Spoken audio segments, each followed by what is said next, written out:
Boy, CNN is, I don't know why, Sam, I'm so interested in this, fascinated by CNN and about how they are just obsessing. They're really trying to sell this Epstein thing. Now, Donald Trump posted this, I guess this was yesterday. Donald Trump posted this, and then I'm going to get to some other stuff. The Democrats are trying to bring up the Jeffrey Epstein hoax again because they'll do anything at all to deflect on how badly they've done on the shutdown. Now, we've already talked about the president using the term hoax when it comes to Jeffrey Epstein. Now, there's a lot of people that will be triggered by that because they'll say Donald Trump is denying that, the Jeffrey Epstein saga actually happened. No, what the president, and I've been guilty of that. I don't like the president giving the other side ammo. And so when he uses that word, he does, but I don't care. What the president is saying is the Jeffrey Epstein hoax is him being involved with these girls, which there has been no evidence at all that he had anything to do with these girls. The face of this whole controversy, clearly, the sad saga, Virginia Giuffre has said many, many, many times, Donald Trump was not involved. That's what Trump means when he says the Jeffrey Epstein hoax. Anyway, he goes on to say, President Trump goes on to say in this Truth Social, only a very bad or stupid Republican would fall into that trap. The Democrats cost our country $1.5 trillion with their recent antics of viciously closing our country while at the same time putting many at risk. True. They should pay a fair price. There should be no deflections to Epstein or anything else, and any Republican involved should be focused only on opening up our country and fixing the massive damage caused by the Democrats. They're so obsessed with it that CNN is covering how Ghislaine Maxwell gets extra toilet paper. I saw that. So a headline from earlier today. Oh, they're doing it again. Yeah. Sources exclusive to CNN. Epstein accomplice Ghislaine Maxwell getting extra toilet paper. Do you think Donald Trump signed a secret, super secret executive order making sure that she got extra toilet paper? And Lord help us. Soft, only the softest. Lord help us if it's like 3-ply or 4-ply. Oh, my gosh. I can't afford that. I'm swole. That is so funny. They're really trying to sell this. He's got CNN on in there. I've got NBC on in here. That's just obsessively talking about it. Obsessively. Are they really? It's just cannon fodder. Well, they're bottom feeding. Yeah, it's mostly nothing burgers being served up. Well, it's innuendo. I mean, I don't want to do the segment again, but I mean, I did it yesterday. I did it today. I've gone over what's in the emails, and it is all just innuendo. They say that Jeffrey Epstein called Donald Trump dirty, right? And so all over the interwebs and all over CNN and MSNBC, they're talking about how, Jeffrey Epstein called Donald Trump dirty. And it's not until you get into the core of the story and you actually read what was in the email when you see that Epstein was talking about Trump from a business standpoint, not a dirty mind standpoint. So you've got that. You've got the accusation. I'm going by memory now. You've got the accusation that Donald Trump was in a room full of a bunch of bikini-clad girls. Well, big deal. So have I. I've had my picture taken. There's probably a picture somewhere of me at a birthday party with a bunch of, bathing suit teenage girls and boys. Did we not have a wing restaurant in this country at one point that had attempted to have its own airline called Hooters? Is that not a thing? It was a thing. I bet you Donald. Well, I don't know if Donald Trump is somebody that would go into a Hooters. He likes his Big Macs and his Diet Cokes. He does. Hooters might be a little fancy for the president. Anyway, so yeah, they tried to make that into a big deal as well, that Donald Trump was in a kitchen with a bunch of women wearing bikinis. Somebody pointed out on the super text line, well, didn't Trump, he used to have, was it the Miss USA pageant? Yeah, or Miss America or something. Whatever it was, yeah. So, I mean, yeah, I bet you he's been around a lot of girls, so to speak. And then I forget what the other one was. Oh, that Donald Trump was in a room, I guess, with one of the victims. Well, that victim, the name redacted, the victim was Virginia Giuffre, who, as I said just moments ago, she has always said that the president did not do anything wrong, and he was always incredibly friendly and not in a creepy old guy kind of way. So the Democrats, and again, Sam, you and I have been talking about this, and Trump is right. They're just trying to distract from the real story here, which is the Democrats' culpability in the shutdown. Now, he's also, though, taking out the Republicans. So we'll pick up on this story here in a little bit. I do want to talk about the situation with the visa controversy, because this is also a very big story that we've been following here on Nashville's Morning News. Remember that Trump had the interview with Laura Ingraham, and he talked about, and he went back and forth on these visa programs that I believe are corrupt. And here's what the president said. I need some audio if I could, please. Why am I not? I need audio. With tens of thousands or hundreds of thousands. Hold on. I've got to start it over again. Listen. Come on, Mason. All right, you're good to go. Focus. Here we go. If you want to raise wages for American workers, you can't flood the country with tens of thousands or hundreds of thousands of foreign workers. You also do have to bring in talent. When we have plenty of talented people here. No, you don't. We don't have talented people here? No, you don't have certain talents, and you have. All right, so I want you to listen very closely to what he says about what happened in Georgia. All right, listen very closely. It's all about having talented people in America and so forth, because this was a very controversial comment by the president. People have to learn. You can't take people off an unemployment line and say, I'm going to put you into a factory where we're going to make missiles, or I'm going to put How did we ever do it before? Well, I'll give you an example. In Georgia, they raided because they wanted illegal immigrants out. They had people from South Korea that made batteries all their lives. You know, making batteries are very complicated. It's not an easy thing and very dangerous. A lot of explosions, a lot of problems. They had like 500 or 600 people, early stages, to make batteries and to teach people how to do it. Well, they wanted them to get out of the country. You're going to need that, Laura. I mean, I know you and I disagree on this. You can't just say a country's coming in, going to invest $10 billion to build a plant, and going to take people off an unemployment line who haven't worked in 5 years, and they're going to start making missiles. It doesn't work that way. All right, so the president getting into some specifics. I'm going to talk about that coming up next, because President Trump is right on this. Donald Trump mentioned that raid in Georgia at the construction site of the Hyundai LG plant.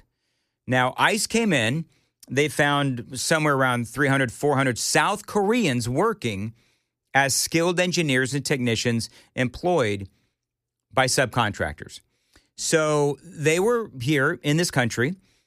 You've got two South Korean companies that agreed to invest $10 billion into this battery plant, this manufacturing plant in Georgia, here in America. Now, I'm assuming that part of that negotiation was that they were going to send 400 or so of their own employees in South Korea to Georgia to help open this plant. So they agreed to build this plant in Georgia. They brought in a bunch of their own people from South Korea who know the process of building this plant, and they wanted it built to their own specifications. And so what Trump is saying is that South Korea invests in the facility here in America, but they want to have their own people here to build it to their own specifications. So they brought a bunch of South Koreans in. But ICE comes in and they raid the place. And they were here, by the way, supposedly, they were here on valid B-1 business visas, which I guess allows you to be in our country for temporary business activities. You get that visa, you get to come to America for a year to build this plant, and then back you go to South Korea. So now the question is, who's right? and I'm going to say this, and I find myself saying this a lot these days. Companies do this all the time. I'm not saying that it's right, but companies do this all the time. Foreign investment. They invest in America. They're building a plant here in America or whatever it is, and they want it built to their specifications. So they send a lot of people here from their country on these B-1 visas. Now, I'm telling you, I don't like it, and it might be one of those things that you got to do. Sometimes you got to play ball to get the investment. But he also did say, the president also did say, these South Koreans were here to get the plant built and to train Americans. So a couple of things can be true. As we allow foreign investment to the tune of billions of dollars, these other countries reserve the right to bring in their own people to build the plant to their specifications. We could also see a lot, and I mean a lot, of fraud with the H-1B visa program that is ripping off Americans and taking our jobs. So the question is with the plant in Georgia, because that seems to be the one that is being brought up, is okay. Well, then when we talk about what happened in Georgia, could those jobs that those South Koreans were doing, could those jobs have been done by Americans? There's some people that say yes. Other people say no. Donald Trump says no. We had to bring in the South Koreans to ultimately get that investment. So I do understand what Donald Trump is talking about. I do get that. I do also get that the H-1B visa program is ripping off Americans, is ripping off our country. This was Will Cain on Fox News. I got some video here. This was Will Cain on Fox News talking about some of these really horrifying numbers. STEM fields dominate the occupations, and most of the workers come from India. In fact, 70% of H-1B visa holders come from India. Another 10 to 15% come from China. 80% of H-1B visa approvals are for entry-level or junior-level jobs. Now, that's important. Remember what I said the other day when I said that college graduates, a very, very, very small percentage of college graduates are actually working in their field when they do these STEM majors. You know, they graduate with some sort of a degree in STEM technology, whatever it may be, and they can't find a job because of AI or because some dude from India is willing to work a lot less. That's a little hard to stomach when we hear that we're not talented enough or that we're not skilled enough for these jobs when you consider that most of these jobs are actually at entry or junior level jobs. And it's definitely to the benefit of corporations, tech companies that can hire foreign workers, trust me on this, cheaper than American workers. This is laid out, by the way, by billionaire tech entrepreneur Palmer Luckey. Listen to this. This is fascinating. There's so much H-1B abuse. You would not believe what I saw when I was in Silicon Valley. It is insane. It's obviously a program to try and replace U.S. workers with basically slave labor that can't ever escape. The H-1B abuse is crazy. Yeah, so there you go. I mean, so again, number of things here can be true. H-1B visa abuses are killing our younger generation. That's number one. And number two is, yeah, you know what? In order to get foreign investment, there may be times when we have to play ball so that we can get these foreign companies like a South Korea. And by the way, Hyundai and LG both are South Korean companies. And so if they're going to invest $10 billion in Atlanta, Georgia, or some plant in Georgia, and they want to bring in their own people because ultimately that will lead to a lot of American jobs, if that is indeed what's happening, then I understand what the president is talking about. Laura Ingraham, who clearly she's in the spotlight because she had that incredibly contentious interview with President Donald Trump. She had a guy named Ken Cuccinelli on. Now, he is former acting deputy secretary for the Department of Homeland Security. And he was talking about how this is a very big deal when it comes to one nation in particular taking jobs of Americans. It's the company that I rail. It's the country that I rail about all the time, China. Countering China is one of the rare areas where you can get pretty substantial bipartisan support in Congress, even though they haven't been very active. They're supportive of being tough with China. Very rare area of bipartisan agreement. The H-1B subject is very, very sensitive because Congress, both sides of the aisle, is really against the American worker on this and has been for decades. They favor the big tech companies who have fired more Americans and hired more foreigners this past year. And I and every other American asks, well, then isn't that a failure of this system? Yeah, it is. It is absolutely a failure of this system. And these companies, you know, just like that that guy mentioned in the previous audio, the CEO of these tech companies, when he's talking about the corruption of these visa programs. And the American people, the American people are watching what's going on, and their kids are graduating, and they're literally unemployable. I think the president's goal is a noble goal, to bring in super talented people from other parts of the world to prepare America to rebuild and carry forward. You use shipbuilding as an example. There are others on a 5-year basis. Okay. But that is not what H-1Bs have been. They have been mass scale, low level, middle class displacing jobs. And it's been very detrimental to America and Americans. And that's why the reaction, I think. Oh, yeah. And the reaction, of course, as you know, was not good. So, you know, I get what the president is talking about when it comes to trying to attract foreign business here into America.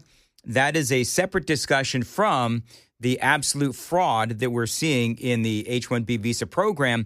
And by the way, don't even get me started on what's going on in California with these drunken, illegal alien 18-wheeler truck drivers who continue to kill Americans across the country.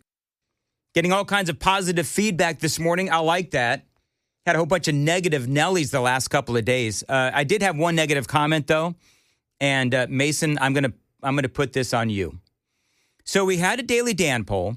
And the Daily Dan poll, and I'm going to be honest with you, I forget what it is, but somebody said all the choices are negative. I think the Daily Dan poll was about affordability. Now, y'all know that affordability is a big topic of conversation these days, and I think that there's a lot of people that are complaining about affordability. And so one of the things that I asked on the Daily Dan poll, go ahead, Mason, if you would, and tell us how we framed the question. The question's framed as where are you on the affordability scale? So I had 4 options laid out. Okay, hold on. So somebody's problem with this is that all of the answers have a negative tinge. Okay, so what are the 4 answers? What are the 4 options? So the first one is it does ramp up positive towards the end. It says it's still bad, but we're getting better. Second one is bad and getting worse. Third is bad, but I have faith in Trump that he'll fix it. And the last one is we're screwed. So I guess, I don't know, I guess those all have a negative connotation, I suppose. They do have, because they're starting in the bad area and assuming that we're just staying there. Well, we only had 4 options. Yeah. So I guess we should have had an option that says the economy's great. Do we have a 5th option in there? I don't think we have a 5th option. No, there's only an option for 4 options. All right. Well, my apologies, and I'm actually kidding. Those were my options. I could have thrown you under the bus, Mason, but I chose not to. So those were my options. And what are the? Because I don't know if anybody's actually out there saying from an affordability standpoint that things are great. I've absolutely not. I've not met one person that says that affordability is great. I think that those 4 options are pretty much where most of the American people are. But anyway, if affordability is not an issue for you, I'm really happy for you. I'll tell you what, if you feel like affordability is not an issue right now, then shoot me a text on the super text line because I'm going to ask if I can borrow some money. All right, so yeah, absolutely. Real quick, what are the percentages there? What are people saying? Yeah, if these don't apply to you, my Venmo is on my Instagram, so go check it out. But on the first option, for still bad but getting better, is the majority of where we're standing at 53%. Our second option is bad but have faith that Trump will fix it at 30%. Mm-hmm. Oh, I had a couple more votes jump in there. We're at 53% on the first one. Bad and getting worse, sitting at 7%. And then worse screwed at 10% right now. All right, so I'm right there with the top two. Yeah, in that I have every faith and every confidence that Donald Trump is gonna and Scott Bessent and everybody, it's gonna work out. I believe that the economy is going to get better, and as I've said 1,000 times now, I think the election of Mamdani and all those other Democrats, I think that was a great opportunity. It is a wake up call. It is a wake up call for the Trump administration to now fully focus on what is going on with our economy. I forget what I heard somewhere, the news story, I think maybe about Ukraine. Oh, yeah. I don't want to hear about Ukraine. I don't give a crap about Ukraine anymore. Screw them. If Vladimir Putin and Zelensky can't get their crap together, then why are we more invested than they are? To hell with them. We need to fix our country, and there is an affordability issue in this country, and I need Trump to fully focus on that. And I'm just telling you, that is where the midterm election is going to be won and lost, specifically when we're talking about independence. By the way, you folks in the 7th Congressional District, don't forget early voting continues. So you're voting between basically Afton Bain and Matt Van Epps. And I'm not one to endorse anybody, but I'm telling you, you don't want Afton Bain. Afton Brainless. That's exactly right, Sam. Speaking of brainless activity, apparently that driver that ran off the road up on 24 westbound so we're still closed up there. No indication on when that road is going to be reopened. 24 West heading up towards Clarksville? Yeah, it's now a death investigation as that driver of that vehicle that landed in the river was pronounced dead at the scene. That's what we've had two. We've had two fatalities on the highways. Actually, on 24, was the one earlier this week on 24? I think that was on 40 in Lebanon. Okay, well, we've had a couple of fatalities this week, so very sad. Yeah, 40 and 24 can be quite the dangerous interstates if you're not familiar. Oh, they sure can. They sure can. All right, well, thank you, Sam. Keep us updated. So this is what Donald Trump had to say regarding the shutdown as he was signing the government back into action last night. Over the past 7 weeks, the Democrats' shutdown has inflicted massive harm. They caused 20,000 flights to be canceled or delayed. They departed so many times, so late. People were hurt so badly. Nobody's ever seen anything like this one. This was a no-brainer. This was an easy extension. But they didn't want to do it the easy way. They had to do it the hard way. And they look very bad, the Democrats do. They deprived more than 1 million government workers from their paychecks and cut off food stamp benefits for millions and millions more Americans in need.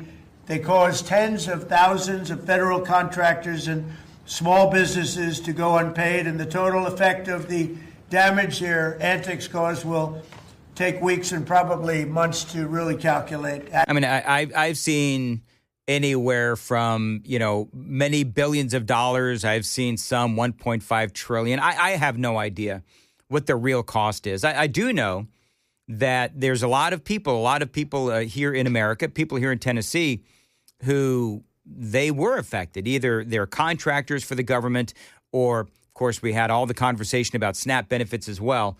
And the question is, where will the American people blame for the shutdown? Will it be Republicans? Will it be Democrats? I firmly believe that Democrats, and by the way, CNN reporting, shutdown over, but may take weeks for air travel to return to normal. Do you know what I think? I think that the reason why the Democrats are trying to push the whole Epstein thing again is because even though they have polling that they will promote that says that the Republicans are being blamed, can I ask this question? If the Democrats truly believed that the Republicans are being blamed for the shutdown, then why are they trying to shop the Epstein story yet again? Why are they trying to push the Epstein story yet again?